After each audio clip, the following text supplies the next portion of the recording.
At CES, I meet with this random company called Nreal. So the letter N and then the word real all together. They're making what they're calling mixed reality glasses. These glasses are not a huge headset. It's not like the HoloLens where you have to put on this huge thing or an Oculus Quest or anything like that. It looks like a pair of just a little bit thicker sunglasses. They fold up. You can put them in your pocket. You can hang them on your t-shirt, whatever. So you take these glasses, you unfold them, you put them on. On the right-hand stem, there is a USB-C cable that you can pull out, kind of like a seatbelt, how you can pull it out and it comes out of the glasses. And then when you're done, you can store it back in there. You plug it into an Android device, USB-C, a Snapdragon 855 or better processor on your phone, instantly turns your world into mixed reality, instantly, uses the power of the phone. Plug it in, any Android app becomes a display in your field of view. You could be sitting on a plane, on a bus, standing anywhere, you're just anywhere, living room. You see what's the equivalent of a 110-inch display in front of you. Welcome to Geared Up. I'm Andrew Edwards. I'm Jon Rettinger, and hopefully you missed us. Yes, Geared Up is your typically it's your weekly look at the world of consumer electronics and gadgets, but we did take a few weeks off specifically due to the holidays and due to CES. So, Jon, Welcome back. I hope you had a great holiday season. I did. We have to change it to Geared Up is your usually weekly podcast for everything technology. Usually it is, but it's late December, early January, especially in tech. It's like we're doing our run up to the holidays. We're super busy. Then the holidays come and it's like we finally get a breath. Then CES happens. Yeah. No breathing again for a couple weeks. And then now we can breathe. And it's a fun time of year, though. I mean, so much tech comes out towards the end of the year.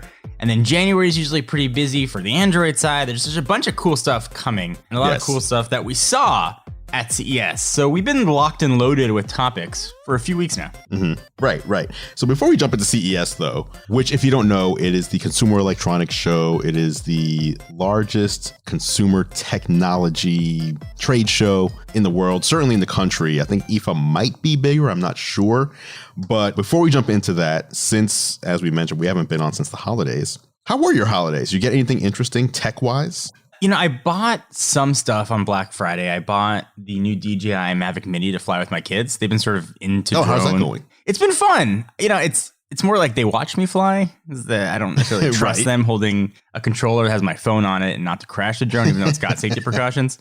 So that was sort of my big treat to myself for the holidays. Other than that, it was kind of quiet for us. How about you guys? I'd say the same. I actually picked up one of those as well. I have actually never flown a drone because I've always been risk averse to having it like fly off somewhere or get caught in a tree or just something happening. So I picked up one of those and it's actually still here sealed. Like I'm still scared. Are these things like I just don't want it to fly off somewhere. So you got one and you've been using it. Is it simple? Can anybody just open this up? It's dead. Fire it up and they're good? It's dead simple. I mean, I'm not a drone expert. I've flown one before, but I'm as novice as you can get with a little bit of experience. Yeah. It's super easy. I mean, it is really, I'm to the point where I'm almost letting my kids give it a shot. It's so easy. Besides like flying, how's like the footage or did you record? It's good. It's not as high quality as, some of the others in the DJI makes, even the Mavic line, but it's good enough for messing around. It's fun. It's fun to shoot and it makes for a fun afternoon. Okay. We've had snow here for the past, 3 or 4, not yesterday, but like previously the past 3 days prior to yesterday, which is snowing here nonstop, which is annoying. But luckily, like both me and my wife work from home. So there's no commuting that needs to happen. So no big deal. But my wife was like, here I live in the Seattle area where there's trees everywhere, evergreens, and they're all covered in snow. And she's like, this is so beautiful. If we had a drone, we can get like amazing looking footage. And I was like, we have a drone. We do. I don't know how to fly it. So I'm going to trust you because the snow's still out there on all the trees. Oh, Maybe I'll give it a shot today. Super easy. So Andrew, so people don't know, but before we do these podcasts, Andrew and I usually do a call. We talk about a topic we're going to discuss. I have a secret that I did not discuss with you on our call that I was waiting to tease when we were recording on the podcast. So can I tell you a small secret that we can talk about next week? Oh, okay. Are we going to share it just between you and I, or can the listeners also be in on this? No, this is for the listeners. Okay. I was contacted by Tesla before the holidays to film something exclusive for them that had not been filmed in this capacity before. What? And I went on Wednesday to the location to film this for Tesla. So next week, I can talk about what it is before our video comes out on it. And I can share what I saw and what sort of Tesla let us take a look at on next week's Geared Up. Listen, number one, that's cool. Number two, I'm now going to be distracted for the remainder of the show, wondering what is going on. Now, obviously, you can't divulge anything. So I'm just going to say my response, which you do not have to give any sort of credence to. Fair enough. So Tesla has released a Model S, Model X, Model 3. These are the vehicles that are on the roads today that are not a secret, that there's no reason to keep secret. True story. Coming from Tesla that has been announced but is not yet for sale to the general public, or is not yet being driven by the general public. It's pre-orders. Model Y and the Cybertruck. So my guess, this is just my guess, my hunch, is that Tesla either brought you in to check out one of those two vehicles or showed you a more advanced version of full self-driving. That's all I'm going to say. Okay. So those are solid guesses. Those probably would have been my guesses as well. Fair enough. Fair enough. Now, my hope is actually that it's something totally different than that, just because I like surprises and it would mean something new. So I can divulge a little bit. How about that? Okay. How about that? It is nothing that you just mentioned. Whoa. Okay. All right. So piqued my interest. That's as much as I will go. It's not Model Y, not Cybertruck, and unfortunately, it's not the allegedly feature complete self-driving. Yeah. Okay. So I'm gonna leave it there. And I purposely waited till we were recording to drop this bomb on you to gauge the reaction. Genuine. And so next week's Geared Up will lead in with what I filmed for Tesla. There you go. What a teaser. And that might be the biggest teaser we've ever had on this show. I thought it was pretty good. I thought it was more fun to surprise you. Okay, fair enough. Thank you, John. And next week, as John said, we're going to lead off segment 1 right out of the gate, John's Tesla information. Moving on to this week's show, now that I'm half distracted, we're talking about CES. Yes. Again, biggest consumer tech. So basically, consumer electronics show is it's in the name. Pretty much every company, with the exception of Apple, although Apple was there this year, typically comes to the show and shows current product, but also the main point is to show new product that they're working on that they plan to release sometime in 2020. Although some companies do also show concept products that may or may not ever see the light of day.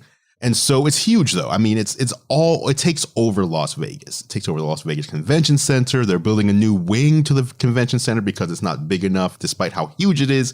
It takes over pretty much every hotel, conference centers. And this year, 2020, I thought was an interesting year because I felt like a lot of the things that we've been seeing the past few years, this year is actually coming to fruition. So things like 5G, things like 8K, things that have been seen as the future.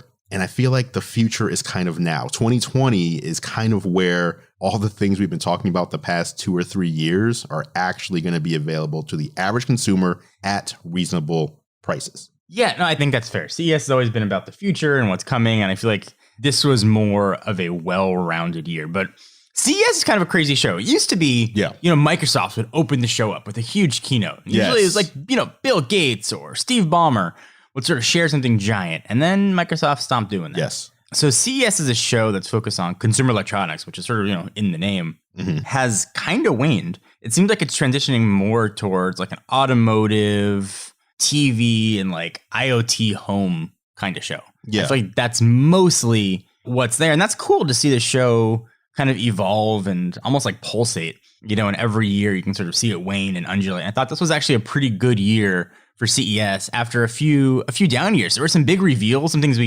world reveals, the Fisker Ocean, first time that car had ever been shown. So that was kind of cool. And a bunch of new technology firsts were being shown. So I had a blast this year at CES, sort of more than I'd say even in past years. Yeah, what's interesting is I look at each CES as its own place in time, like as I experience it. And every year I kind of see it as, well, despite how huge it is, I'm like, is that it? Like, is this really it for the industry? But when you look back in time, it's like, it really is a picture of what's important in that time frame. So CES may not be about what Microsoft is doing, now. But Microsoft is really these days more about B2B than B2C. They still do Office, they still do Windows, but the reason they're a $1 trillion company is what they're doing in the cloud for businesses. And they're less of a consumer company today than they might have been in, let's just say, 1998, for example. Absolutely. But when you look at what is big, what is the future right now, we are talking about cars as more than just a piece of technology that gets you from point A to point B, but actually cars talking to each other, cars talking to infrastructure, cars driving themselves, cars basically becoming huge gadgets. Yeah. Smart home, making everything basically the smart home is almost similar to the car thing where devices used to just have one utility. This light, you turn a switch, it turns on, you turn a switch, it turns off. That's pretty much it. Yeah. Now, devices can talk not just to the cloud, but they can talk to each other. So you have a true smart home where your devices in your home can communicate with each other to automatically perform actions, which is, that's crazy. Like for you and I growing up, like this wasn't anything that I assume we expected when we were kids. Like this is not something my son is growing up. It's just normal. No big deal. Yeah. You just speak out into the room and something hears you and just does stuff in your house. So I think you're right. Like CES, it does pulsate, but when you kind of look at each one for when it took place, it kind of does tell you the story of the evolution of technology throughout the years. Agreed. That was very eloquently said. Oh, thank you. Thank you. Very eloquently said. Now, having said that, there's a lot of cool stuff that we saw at CES this year, right? Yes, for sure. So I think one of the coolest, and you see it every year, but TVs are changing like crazy. Yes. And I thought we saw some really cool stuff on the TV front this year. Stuff that we hadn't seen before. And obviously the stuff you'd expect was there. Bigger and higher pixel density. But there's new technologies that were kind of being shown off this year too. So mini LED is a big one. So mini LEDs and micro LEDs, quantum dots and OLED. There are a lot of things that were impressive that I saw. So I was impressed sort of, I guess I'm going to call them the three big TV manufacturers. So Samsung sort of being all in on QLED, but also micro LED. Their sets look amazing. And I haven't been that high Absolutely. I haven't been that high on QLED in the past. And actually, Andrew and I talked at an event about QLED. I know you're a big supporter of it. And I said, some of the QLED sets that I've seen, they just don't look as good as OLED. And you said, look at the top end. Was that the 9 series? Yes, absolutely. Yes. And I did. And I was really impressed actually with the blacks of those TVs. And that was always a knock on OLEDs was that, they didn't get that bright, but the blacks are awesome. So now you've got the quantum dot stuff where they get really bright. And now the blacks are very comparable. And that what used to be just on the 9 series is now kind of filtering down to the lower end TVs. So that's, you don't have to spend top dollar to get that awesome picture. So I thought Samsung did a really cool job. And they also showed off their giant wall TV and all the crazy stuff no one's really ever going to buy. LG, and I love that there's a different approach. LG is focusing on OLED, and they were showing, micro LED stuff as well. But I think LG's OLEDs are pretty widely regarded as the best OLED TVs in the business. And they looked amazing. They were thinner. The brightness somehow looked even brighter. The blacks. And I know they can't get any blacker than just being off. But to my eye, they still looked blacker. It looked like Vanta black. I mean, it looked super dark. I think LG is doing an amazing job with their sets. And what surprised me also, and I did some sponsorship for them, but this isn't sort of the sponsor talking. This is more of like, wow, it's really cool. It's TCL. Yes. Who's done some awesome stuff with bringing the price down on awesome technology. They were showing their mini LED sets, and they were kind of ballsy enough to show it right next to an OLED TV. Yep. And it was mini LED on glass. And I got a hard time telling which one was which. The only reason I could tell was the TCL TV was just brighter. The blacks looked the same. Yeah. So that was awesome. If you're in the market for a new TV, 2020 looks to be a baller year for you. Yeah, 2020 TVs are from all three, like you just mentioned. Fantastic. For me, what was interesting was TV has pretty much been the same. So it's been either is it 4x3? It was 4x3, which was like basically a square. And then we went 16:9. And those are the two aspect ratios that we've had for TV since the dawn of TV. Samsung and TCL actually both had these TVs that obviously, we've had this thing where we have smartphones in our hands. They're generally 16:9. Sometimes they're 2:1, where the screen is a rectangle, but it is vertical, right? So if you want to watch a video, you typically either have to turn your phone to the side or you're watching vertical video. If you're watching vertical video that's recorded on a phone on your TV, you just have this huge black emptiness on both sides and a very thin strip of video playing in the center of your TV. Samsung and TCL announced TVs that when you mirror your phone to the TV and you turn your phone vertical, the TV turns vertical. The TV automatically moves and changes orientation. And then when you change it back, the TV turns back. So now if you're watching TikTok or Instagram stories or Snapchat or whatever it might be that's vertical that you want to watch on a bigger display, you get the full picture. You get to use every single pixel of your TV to see that content. And I was super interested in that. Like my first inkling was, who's going to buy this? No one wants this. And then after about 30 seconds and you see it being used, you're like, wait a minute. Not everybody is like a 38 like me, like a 38-year-old man who doesn't care about vertical video. If I was 19, 20, 21, I might be looking at this TV more seriously. So they're kind of trying to capture the future in the younger audiences with this TV tech. Did you see those? Yeah. And so there were a couple of brands had that same concept. I think the concept is really cool. TVs are heavy, and that's a mechanism that rotates the TV. So yes. While a cool idea, I can't see this being a really marketable product, though. Ooh, interesting. But I do see why they would do it. But still, I know a lot of folks watch vertical content on their phones, but how many are actually would watch it on the TV? I don't think enough that it would control a purchase. And also the sizes, at least right now, are limited to smaller sizes because obviously the bigger is heavier. So you're making a sacrifice on the size of the TV to sort of have that rotatey functionality. I don't know. It seems like something that is a cool idea and a cool concept and belongs at a show like CES, but probably doesn't have much of a future as a consumer product, at least to my eye. I'm curious. I am curious because I feel like as the younger generation grows up, are we going to see, I feel like vertical video, there's going to be more of it in the future, not less. So it's just interesting. I'm on the fence. I'm not sure if it's going to be something that people are going to want or not, but it was definitely interesting to see. The other thing for me, big one, was Samsung has basically taken, I don't know how they did this, an LED TV, made it bezel-less. It was basically 98% screen to body ratio. Oh, it looked so cool. Yes. So they put out a picture of it earlier in the morning before the press event. And I was on Twitter saying, you know what, this is cool, but no one should be buying an edge-lit TV in 2020. You want the best picture you can get. You need full array backlighting. Then I go to the press event and they're like, hey, by the way, this is full array backlit. And I'm like, how did you, what? You made a TV this thin with no bezel, full array backlit. It was gorgeous. It looked beautiful.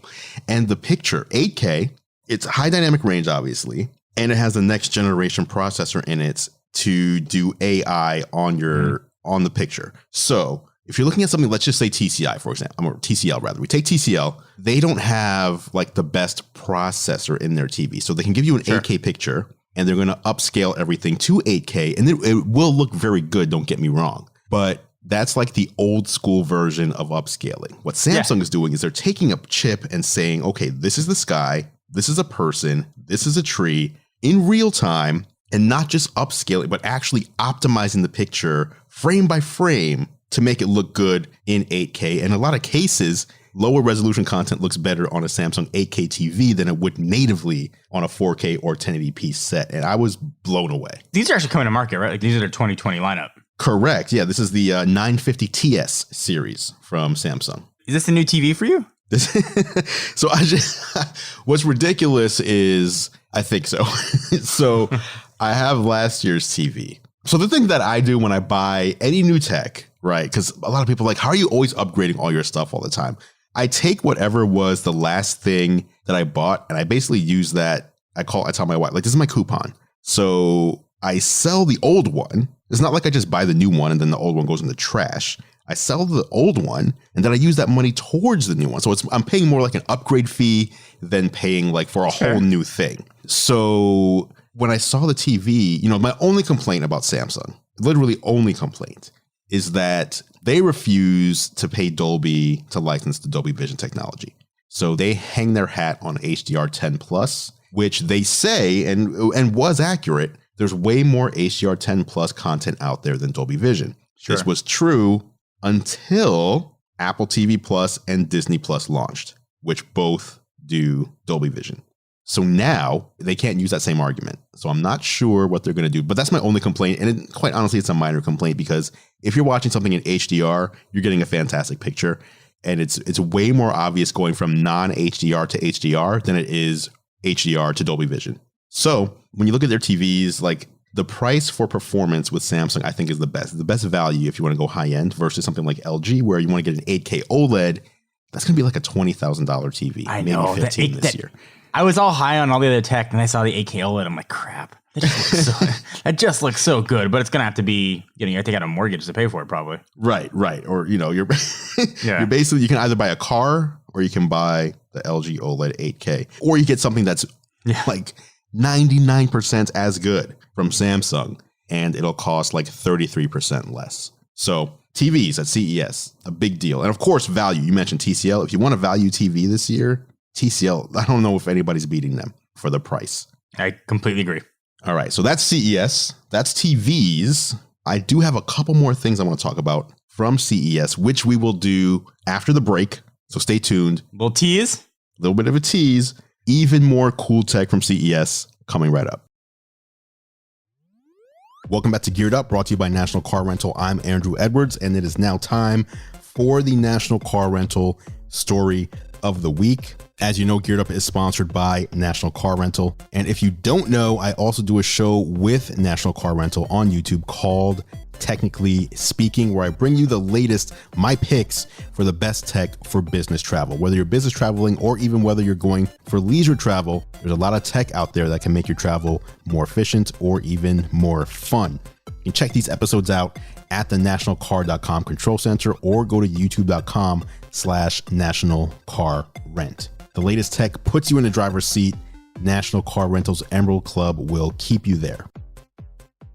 Big thank you once again to National Car Rental for sponsoring Geared Up. All right, John, I've got two more pieces of tech I want to talk about from CES specifically. So not general tech, but two products that I saw that kind of had me excited about, again, the future. And the future is now because these products are coming out this year. So first product, do you remember, or not remember, they're still around. Now I'm forgetting the name. Was it Magic Leap? Yep. Magic Leap. Yep. So Magic Leap, they've raised a ton of money and they've been working on AR glasses for like 10 years. And they pretty much have nothing to show for it. They're still working on it. They're still raising money. A lot of investors are excited about the tech, but they haven't really shown much. At CES, I meet with this random company called Nreal. So the letter N and then the word real all together. They're making what they're calling mixed reality glasses. These glasses are not a huge headset. It's not like the HoloLens where you have to put on this huge thing or an Oculus Quest or anything like that. It looks like a pair of just a little bit thicker sunglasses. They fold up. You can put them in your pocket. You can hang them on your t-shirt, whatever. So you take these glasses, you unfold them, you put them on. On the right-hand stem, there is a USB-C cable that you can pull out, kind of like a seatbelt, how you can pull it out and it comes out of the glasses. And then when you're done, you can store it back in there. You plug it into an Android device, USB-C, a Snapdragon 855 or better processor on your phone, instantly turns your world into mixed reality. Instantly. Uses the power of the phone. Plug it in, any Android app becomes a display in your field of view. You could be sitting on a plane, on a bus, standing anywhere. You're just anywhere, living room. You see what's the equivalent of a 110-inch display in front of you. You can take that display, you can move it around, bring it closer to your eyes, put it further away, throw it up on the wall if you want to. You have your Android home screen, any app you open, everything can be seen in this view. So if you want to open Netflix or YouTube and just watch a movie in 110 inches, your brain thinks it's looking at a 110-inch screen and it's perfect. But it also is a platform for developers to create mixed reality experiences. So not just looking at 2D content, but actual 3D content that you can interact with. So I play this game. They say, launch this game. It's a zombie attack game. I launch the game. All of a sudden, zombies are all around me. And to be clear, you're looking through these glasses. So it's not like an Oculus Quest where it's VR where you can't see anything around you. You can see everything that's in your room. So you can see your TV, you can see your desk, you can see people if there's people in the room with you. You're looking through these glasses. It just augments what you're looking at. So all of a sudden, standing in the room with me is a pack of zombies trying to take me out. And it's my job to kill them by throwing stuff at them using the smartphone. So I'm swiping on a smartphone and turning around left and right. You can hear them because it has 3D audio. Because if there's one thing that kills zombies, it's throwing stuff. That's it. You just throw stuff at their heads and they go down. So, but it's just a simple demo, like showing how we can bring things like the zombies as they're coming towards you, their feet are on your floor. They're not just floating in the air. So the glasses have, cameras and everything built in. They're small, but it allows the glasses to scan the room so it knows where the surfaces are. So zombies are going to walk around a table if there's a table between you and them. Their feet are on the floor rather than floating. So it's really cool. Then it was like, okay, so besides games, let's show you something else. They take me to a virtual showroom. So it was unbranded, but let's just say Adidas. Imagine you wanted to pick up some clothes from Adidas, some clothes and shoes. And on the table in front of me appeared several mannequins, all wearing different Adidas gear. They were maybe about 6 inches tall. I could select a mannequin, put it on my floor, and it would blow up to human size. All right, that's cool. Then you can take the mannequin and say, you know what, mannequin? Instead of you being a store mannequin, I want you to be a mannequin that uses my exact height, my exact measurements. So you are going to match my body type. Now, here are the clothes I want to put on you to see what they look like, not just together, but on my body.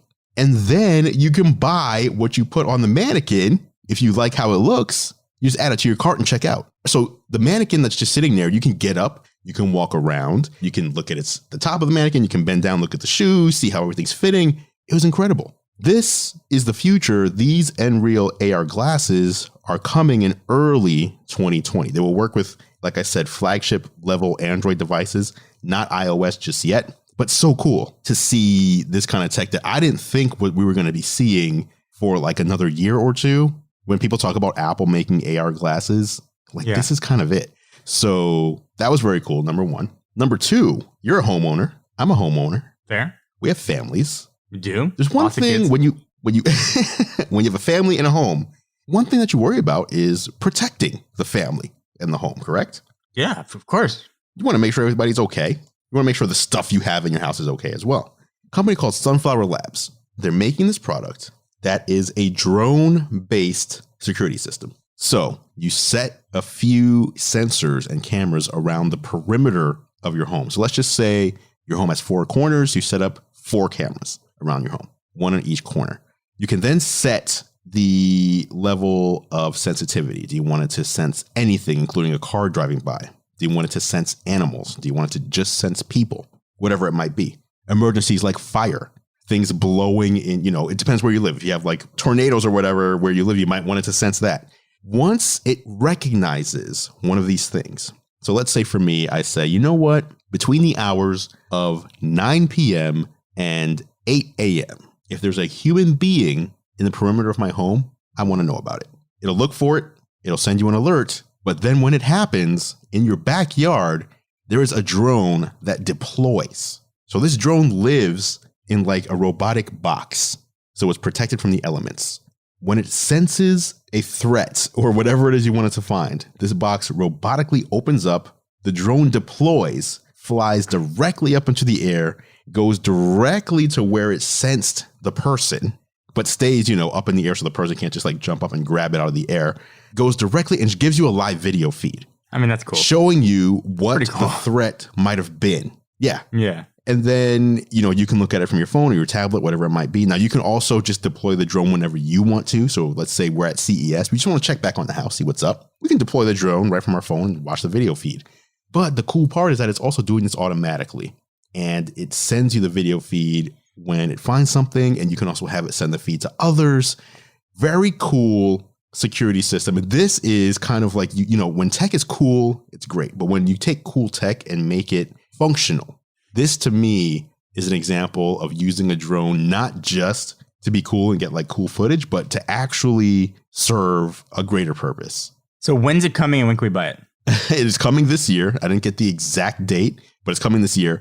It is $10,000. It's expensive, but it's not so crazy. Right. It's expensive. But I mean, when you think about having a self-deploying video streaming drone that can automatically detect threats. I mean, it sounds like something that likely shouldn't be cheap. Like if you want it to work really well, it has to be built well, and it shouldn't be cheap. And so from what I saw, it was built very nicely, looks cool, and yeah, coming this year. So this is kind of a personal story. I talked about this a little bit ago, but my parents' house was robbed a couple months ago. And I had cameras installed at their house, obviously, but they knew where their internet and phone lines were and cut them. So a system like this, what happens if the internet goes down or internet gets cut if there really is a legitimate threat? Now, I believe that I heard them say that it can use your Wi-Fi, and if you want, you can also have it use cellular. There you go. So that you have a backup. Love it. I'm in. So yeah, I'd buy one. Yeah. Sunflower Labs. Just if that sounds interesting to you as a listener, Sunflower Labs. Look them up. You'll see videos from CES. Very cool. So yeah, that was CES though. That was CES in a nutshell. Yeah, I mean, in 35 minutes, 2 segments of the show dedicated to CES. But we have one more segment, and it is another Jon story. So after the break, Jon's going to talk to us about switching to Android. Yes. Is that fair? Fair. All right. That's coming up after the break. A big thank you to Podcorn for sponsoring this week's episode of Geared Up. If you're a podcaster, then Podcorn should be on your radar. It's a marketplace that connects podcasters with amazing sponsorship opportunities. So this includes host-read ads like this one, but also includes things like interview segments with brands, topical discussions about products and services, and more. The nice thing about Podcorn is it's a directory of available sponsorship opportunities, but there's no middleman. As the podcaster, you contact and work directly with the brand within the Podcorn interface. I've been a member for a couple of months now, and it's actually grown quite a bit. At this point, I think there are advertisers basically for shows of any topic and any size. You just log onto Podcorn and scroll through and look at the different sponsorship opportunities that are available. If you see something you like, you can contact the brand directly and give them your pitch. If you want to check out Podcorn for yourself, just head to podcorn.com/podcasters, and I'll also include that link in the show notes as well. Once again, big thank you to Podcorn for sponsoring this episode of Geared Up. All right, so I'm going to share a story, and Andrew, you can probably relate. Maybe somebody listening here is also a content creator. But when you make videos or any content online, there's people who watch and there's people who comment. And oftentimes, obviously the people who are commenting are watching, but the majority of folks are not commenting on your videos. So as a creator, you can oftentimes get caught up in what people are saying and ignore a bigger picture. Yes. So, I'm keenly aware that the commenters in a lot of my videos are like, oh, Apple, everything's about Apple, Apple, Apple. But I'm also keenly aware that almost every video comes in at over 90% thumbs up. Okay. So, there's different things you have to manage. But I'm also aware that my once very strong working knowledge of Android that came from using Android, for at least half the year is maybe not as strong as it once was. Samsung comes out with the new phone. I test it for a few months, do a review, and then generally I would go back to the iPhone. Yeah. And as a creator and somebody who's needs to be an expert, especially in the mobile space, I felt like there was a gap in my knowledge. So I am going to switch to Android and commit to switching to Android for a period of several months, and not for the sake of making a video on it, and then a video on switching back, like I know a lot of people are probably going to presume, but more just for my own knowledge to sort of increase my understanding of Android and try probably every 3 weeks to switch to a different Android phone and to try the Wear OS ecosystem, to try Samsung's Tizen wearable ecosystem, sort of keep the knowledge base to a place where I can still be looked at as an expert in the field. And sort of in between, Apple launches, it's a quiet time. There's no iPhones probably coming until September. It seems like a good time to sort of increase my own knowledge, because something that I need to do for myself and see what I'm missing out on, what I have been missing out on. I dual carry phones all the time, but you don't get that full experience unless you're using that device for everything, right? Okay, so just to be clear, because when you mentioned earlier that we have a little powwow before we go live. You told me about this story, and I quickly sent you 2 videos from your channel. One that was from 4 months ago called I'm Switching to Android, and one that was from 3 months ago that says you were right, I'm switching again, where you switch back to iOS. So what you're saying is this is not that. You're not doing a test for a video. You're actually doing this to become a more well-rounded and more educated. Yeah, it's for my own. Ordinarily, I wouldn't even talk about it. and more just be like, hey, a few months, I've been using Android for a while. Here's some things that I have learned. But since we have a podcast, we talk about it. This is sort of something that I want to do. I think there's a lot of amazing things that the Android world offers. Mm-hmm. And I've experienced most of them. I've used Android. I still use Android, but usually it's a second device if I'm not testing or reviewing. So but a smartwatch is one of them, though? I love smartwatch is one of the great things that Android offers. No, I think when it comes to the wearable side, the Apple Watch is better. But in all fairness, I have not tried the current crop of Wear OS watches. Okay. And I have not at length tested the current crop of Samsung's Tizen watches. Mm-hmm. The Active S2, for example, is one that I'm excited to try. So again, maybe I'm biased by saying, it's not going to be as good because I've heard it's not as good. Right. But maybe actually using it for months, I'll have different experiences. And then, when the period's over, then I'll probably talk somehow about, the experience and, what I'm doing next and that kind of stuff. But this isn't for the sake of a video. It's more for the sake of my own knowledge as an expert. So I'm excited for Unpacked, Samsung's Unpacked coming next month. There've been a lot of leaks from the folks at XDA. So I'm excited for the S20. Assuming the leaks are real, I'm excited for that S20 Ultra 5G. I switched to Verizon. I want to try, the very limited 5G. I want to try the best that Verizon has to offer. As we sit here, I'm charging my OnePlus 7 McLaren edition. So I've got a lot of things that I want to try. I'm staring at my Note 10. So I'm excited to try it and, just to increase my own knowledge base. And I think it's something that a lot of folks in our industry could probably benefit from doing. So question for you, does this impact your daily life in a way? So not talking from a tech expert point of view, but rather, for example, for me, if I were to switch fully to Android, I lose a lot of the ecosystem functionality that I'm used to. For example, if I want to airdrop something quickly from my phone to my laptop or vice versa, very quickly do that because I have an iPhone. I have a lot of HomeKit devices that I use in my house. So I quickly, I can use my iPhone to talk to Siri and control things that way. Do you have things like that you're going to have to make a change on basically how you live day to day? There's a lot of things that I have. So I use a Mac for all my file manager for the business. So if I sign a contract, I'll just save it to files from my phone.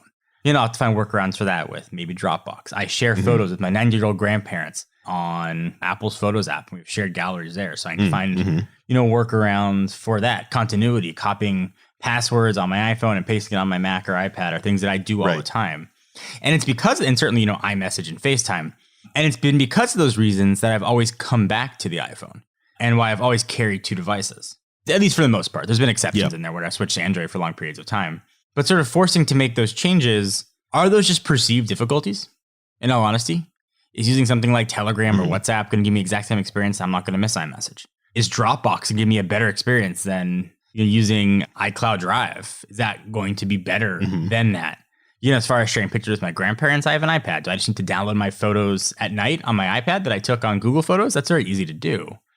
So you're not saying that you're not cutting Apple out of your life. No, I'm not using cutting an iPad. You're just saying for your smartphone specifically. For the phone. And obviously, Android is the dominant ecosystem in the world. What am I missing? Am I limiting myself by being like, it's just easier for me to use iMessage? Like, maybe that's foolish.